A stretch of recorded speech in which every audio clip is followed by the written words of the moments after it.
बहुत पुराने समय की बात है।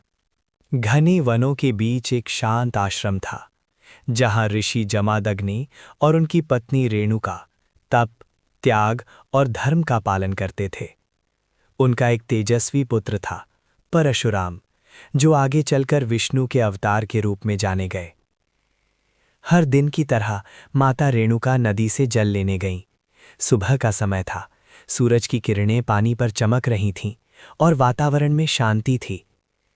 तभी उनकी नज़र कुछ राजकुमारों पर पड़ी, जो नदी में हंसते खेलते जल क्रीड़ा कर रहे थे। एक पल के लिए, बस एक छोटा सा पल, उनका मन विचलित हो गया। जब वे आश्रम लौटीं तो ऋषि जमादग्नि ने अपनी दिव्य दृष्टि से सब जान लिया। उनका मुख क्रोध से लाल हो उठा। उन्होंने इसे पतिव्रता धर्म से भ्रष्ट होना माना। क्रोध में उन्होंने अपने पुत्रों को कठोर आदेश दिया, जाओ, अपनी माता का सिर काट दो। आश्रम में सन्नाटा छा गया। बड़े भाइयों ने कमते स्वर में मना कर दिया, लेकिन परशुराम, उन्होंने बिना प्रश्न किए पिता का आदेश सर आंखों पर रखा। हृदय में तूफान था, लेकिन चेहरे पर दृढ़ संकल्प। एक ही वार में उन्होंने अपनी माता का सिर काट दिया।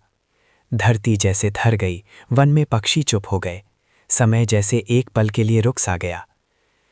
ऋषि जमादग्नि अपने पुत्र की आज्ञा पालना से प्रसन्न हुए। उनका क्रोध शांत हो चुका था।